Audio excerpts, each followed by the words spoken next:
ഒരു കാട്ടിൽ മറ്റു മൃഗങ്ങളോടൊപ്പം ഒരു വൃദ്ധനായ ചീറ്റപ്പുലി താമസിച്ചിരുന്നു. ആ ചീറ്റപ്പുലി ആരെയും വിശ്വസിക്കുമായിരുന്നില്ല.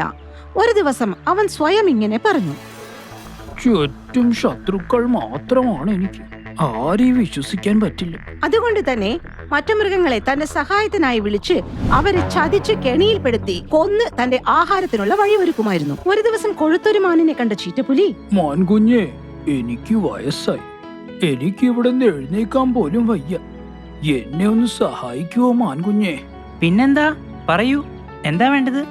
അവിടെ ഒരു പാത്രത്തിൽ വെള്ളമുണ്ട്, എനിക്ക് എണീക്കാനേ വയ്യ.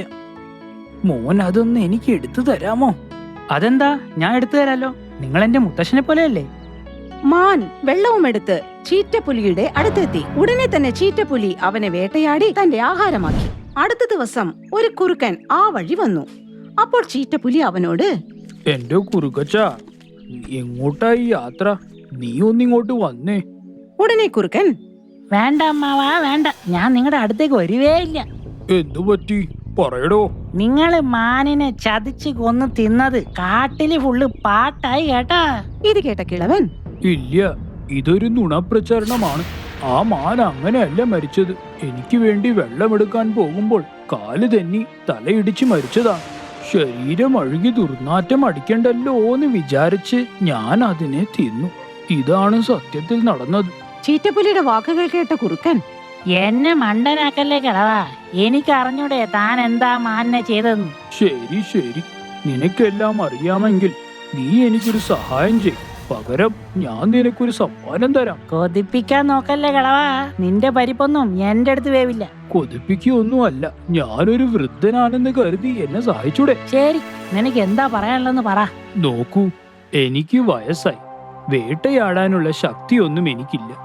ദിവസവും ഒരു ഇരയെ എനിക്ക് എത്തിച്ചു തന്നാൽ എന്റെ അനുഗ്രഹം നിന്നോട് എപ്പോഴും ഉണ്ടാവും. ഈ വാക്കുകൾ കേട്ടതും: നിന്റെ അനുഗ്രഹം ഒന്നും എനിക്ക് വേണ്ട. സ്വന്തമായി ശൂന്യം വെക്കാനേ എനിക്ക് താല്പര്യമില്ല.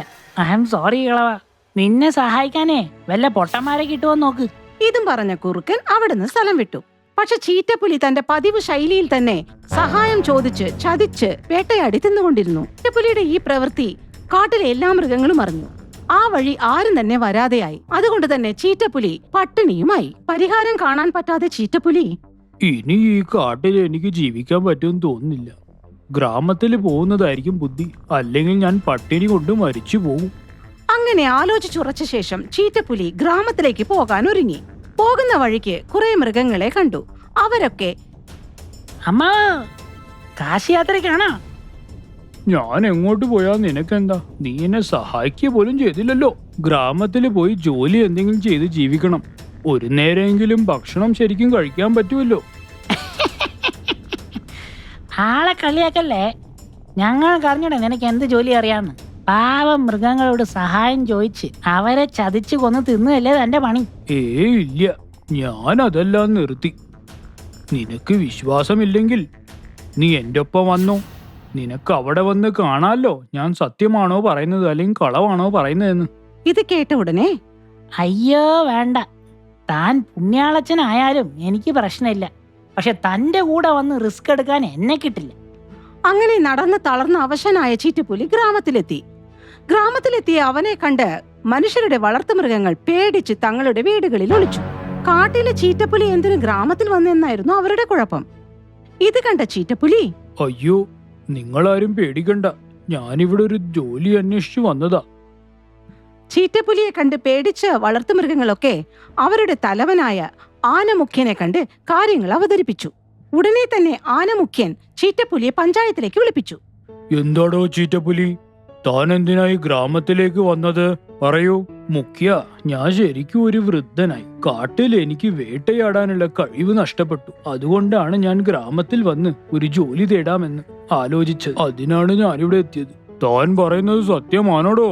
നമ്മുടെ വനദേവതയാണ് സത്യം. ഞാൻ സത്യം മാത്രമേ പറഞ്ഞിട്ടുള്ളൂ. ചീറ്റപ്പുലിയുടെ കുടിലതകളൊന്നും പാവം ആനമുഖ്യന് അറിയില്ലായിരുന്നു. അതുകൊണ്ട് അവന് ഗ്രാമത്തിൽ ജോലി ചെയ്ത് ജീവിക്കാനുള്ള അനുവാദം ആനമുഖ്യൻ കൊടുത്തു. ശരി, ഇനി മുതൽ നീ ഇവിടത്തെ കാവൽക്കാരനായി ജോലി ചെയ്തോളൂ.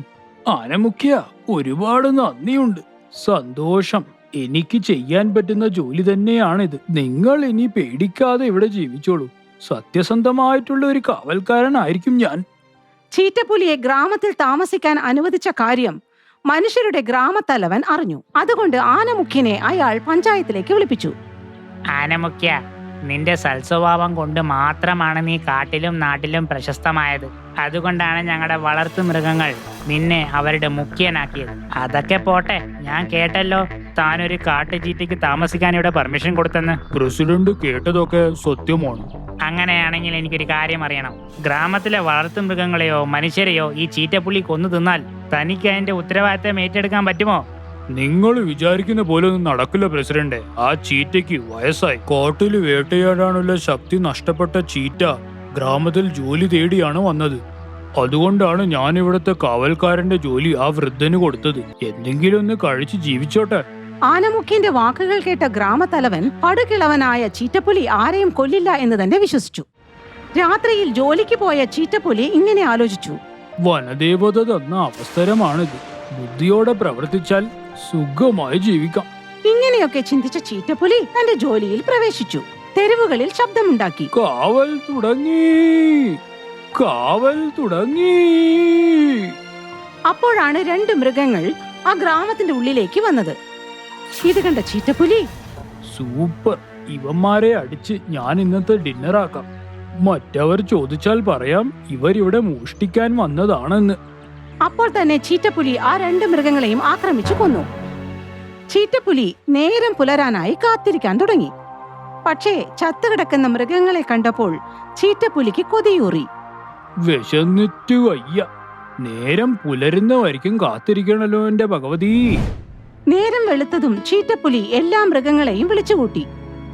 ആനമുഖ്യ, ഇവന്മാര് 2 പേരും ഗ്രാമത്തിൽ കക്കാൻ വന്നതാണ്. ഞാൻ അപ്പ തന്നെ ഇവരെ കണ്ടുപിടിച്ച് കൊന്നു. ഇനി ഈ ഗ്രാമത്തില് കള്ളന്മാരുടെ ശല്യം ഉണ്ടാവില്ല, ഞാൻ ഗ്യാരണ്ടി. ഇത് കേട്ട ആനമുഖ്യന് സന്തോഷമായി. പതുക്കെ പതുക്കെ ചീറ്റപ്പുലി ആ ഗ്രാമത്തിലെ വളർത്തുമൃഗങ്ങളുടെയും മനുഷ്യരുടെയും വിശ്വാസം നേടിയെടുത്തു. ഒരു ദിവസം ഗ്രാമത്തിലെ തടിച്ചു കൊഴുത്ത മസിൽമാനായ പോത്തിനെ കണ്ട ചീറ്റപ്പുലിയുടെ വായിൽ വെള്ളമൂറി. അതിനെ കൊന്നു തിന്നാൻ അവൻ തീരുമാനിച്ചു. രാത്രിയായതും അത് നടപ്പിലാക്കാൻ അവൻ ഒരുങ്ങി. പോത്തേട്ടാ, എനിക്ക് കുറച്ച് വെള്ളം വേണമായിരുന്നു. സെക്യൂരിറ്റി സാറേ, വരണം വരണം, വീട്ടിലേക്ക് വരണം. വെള്ളം മാത്രല്ല, ഒരു ചൂട് ചായ ആയിക്കോട്ടെ. ഓക്കെ അല്ലേ? ചായയും കടിയൊക്കെ കഴിച്ചു പോയാ മതി. ചായ വേണ്ട, ജോലിയിലാണേ, ചുറ്റി നടക്കുകയായിരുന്നു. നിങ്ങളുടെ വീട്ടിന്റെ അടുത്ത് എത്തിയപ്പോഴാണ് ദാഹം തോന്നിയത്. ആഹാ, അതിനെന്താ, വരണം വരണം, ഞാൻ എന്റെ കിണറ് കാണിച്ചു തരാം. Thank you. നിങ്ങളുടെ വീട്ടിലൊന്നും ആരുമില്ലാന്ന് തോന്നുന്നു. എന്റെ ഭാര്യ അവളുടെ കുടുംബ വീട്ടിൽ പോയിരിക്കുക. അതുകൊണ്ട് പാചകവും വീട്ടുജോലിയും എല്ലാം ഞാൻ തന്നെയാണ്. എന്താ ചെയ്യ? അവസരം നോക്കി ആ ചീറ്റപ്പുലി ആ പോത്തിനെ വേട്ടയാടി കൊന്നു. പിറ്റേന്ന് രാവിലെ വീട്ടിലേക്ക് വന്ന എരുമ തന്റെ ഭർത്താവായ പോത്തിനെ കാണാതെ ഉച്ചത്തിൽ കരയാൻ തുടങ്ങി. അപ്പോൾ അവിടെ എത്തിയ ആന പറഞ്ഞു, എന്തു പറ്റിയടോ? നീ എന്തിനാ ഇങ്ങനെ കരയുന്നത്? ആനച്ചേട്ടാ, ഞാൻ ഇന്നലെയും കൂടി അദ്ദേഹത്തിനോട് സംസാരിച്ചതായിരുന്നു. അദ്ദേഹം വീട്ടിലായിരുന്നു. ഇന്ന് രാവിലെ വന്ന് ഞാൻ നോക്കിയപ്പോ അദ്ദേഹത്തിനെ എവിടെയും കാണാനില്ല, ഒരു വിവരവും ഇല്ല. അപ്പോൾ തന്നെ ആനമുഖ്യൻ ചീറ്റപ്പുലിയെ വിളിച്ച് ചോദിച്ചു, സെക്യൂരിറ്റി, ഇവളുടെ ഭർത്താവിനെ നീ എവിടെങ്കിലും കണ്ടിരുന്നോ? കണ്ടിരുന്നു. ഇന്നലെ രാത്രി കാട്ടിലേക്ക് പോകുന്നത് ഞാൻ കണ്ടിരുന്നു. ഞാൻ അയാളോട് ചോദിക്കുകയും ചെയ്തു, ഈ പാതിരാത്രിയിൽ എന്തിനാ അങ്ങോട്ട് പോകുന്നതെന്ന്. പക്ഷെ അയാളൊന്നും പറഞ്ഞില്ല. ചിലപ്പോ ഏതെങ്കിലും കാട്ടുമൃഗം ആക്രമിച്ചിരിക്കാം, അല്ലേ? ഇത് കേട്ടതും പോത്തിന്റെ ഭാര്യ എരുമ ഒച്ചത്തിൽ കരയാൻ തുടങ്ങി. സെക്യൂരിറ്റി, ഇങ്ങനെയുള്ള സംശയങ്ങളൊന്നും പറയണ്ട. തനിക്ക് ആ പോത്തിനെ കുറിച്ച് എന്തെങ്കിലും ഇൻഫർമേഷൻ കിട്ടിയാൽ എന്നെ പെട്ടെന്ന് അറിയിക്കണം. തീർച്ചയായും അറിയിക്കാം. ആന പോയ ശേഷം ചീറ്റപ്പുലി തീവ്രമായി ആലോചിക്കാൻ തുടങ്ങി. ഈ ആനയുടെ വിചാരം അവൻ ആരാന്നാ? എപ്പോ നോക്കിയാലും ഓർഡർ തന്നുകൊണ്ടേയിരിക്കും. നാളുകളേറെ കഴിഞ്ഞിട്ടും പോത്തിനെ കുറിച്ചുള്ള ഒരു വിവരവും കിട്ടിയില്ല. പതുക്കെ പതുക്കെ ഗ്രാമത്തിലെ വളർത്തുമൃഗങ്ങളുടെ ഒക്കെ സമ്മതനായി കഴിഞ്ഞിരുന്നു ചീറ്റപ്പുലി. ഒരു ദിവസം ആനയുടെ അടുത്തു നിന്നും പണം കടം വാങ്ങി അവൻ. പക്ഷെ കടം തിരിച്ചു കൊടുക്കാൻ ചീറ്റപ്പുലിക്ക് പറ്റിയില്ല. അപ്പോൾ അവൻ ഇങ്ങനെ ആലോചിച്ചു, ആ ആനേന്റെ അടുത്തുനിന്ന് വാങ്ങിച്ച പണം തിരിച്ചു കൊടുക്കാൻ പറ്റുമോന്ന് എനിക്ക് തോന്നുന്നില്ല. ഈ ആനമുഖ്യനെ എന്റെ വഴിയിൽ നിന്നും ഒഴിവാക്കണം. കുറച്ചു ദിവസങ്ങൾക്ക് ശേഷം ആനമുഖ്യൻ ചീറ്റപ്പുലിയോട് പണം തിരിച്ചു ചോദിച്ചു. പണം ഇപ്പോൾ തരാൻ സാധിക്കില്ലെന്ന് അവൻ പറഞ്ഞു. ഇത് കേട്ട ആനമുഖ്യന് ദേഷ്യം വന്നു. എല്ലാവരുടെയും മുമ്പിൽ വെച്ച് ഉറക്കെ ഇങ്ങനെ പറഞ്ഞു: നിന്നെ ജോലിക്ക് വെച്ചതാണ് എന്റെ ഏറ്റവും വലിയ തെറ്റ്. എനിക്ക് എന്റെ പൈസ ഇപ്പൊ തന്നെ വേണം. ഏത് പൈസ? എനിക്ക് തന്നതിന് ഏതെങ്കിലും തെളിവുണ്ടോ? മുഖ്യനായതുകൊണ്ട് എന്ത് തോന്നിയ മാസം ആകാന്ന് വിചാരിച്ചോ? ഇവർ വഴക്കിടുന്ന ശബ്ദം കേട്ട് എല്ലാ മൃഗങ്ങളും അവിടെ എത്തി.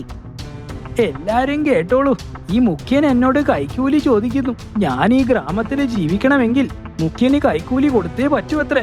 ഇവൻ പറയുന്നത് കള്ളമാണ്. ഞാൻ ആരോടും കൈക്കൂലി ചോദിച്ചില്ല. ഞാൻ ചോദിച്ചത് എന്റെ പൈസയാണ്. അവിടെ കൂടി നിന്ന് ഒരു മൃഗത്തിനും മനസ്സിലായില്ല ആരുടെ ഭാഗത്താണ് ശരിയെന്ന്. മുമ്പേ തന്നെ ചീറ്റപ്പുലി തീരുമാനിച്ചിരുന്നു ആനയെയും പോത്തിനെ പോലെ വേട്ടയാടി കൊന്നു തിന്നണമെന്ന്. രാത്രിയായപ്പോൾ ആനമുഖ്യനെ ചീറ്റപ്പുലി പിന്നിൽ നിന്നും ആക്രമിച്ചു. വലിയ മൃഗമായതുകൊണ്ട് ചീറ്റപ്പുലിക്ക് അതിനെ കൊല്ലാൻ പറ്റിയില്ല. ആന ബഹളമുണ്ടാക്കിക്കൊണ്ടിരുന്നു. രക്ഷിക്കൂ, രക്ഷിക്കൂ, ആരോ എന്നെ കൊല്ലാൻ നോക്കുന്നേ, രക്ഷിക്കൂ.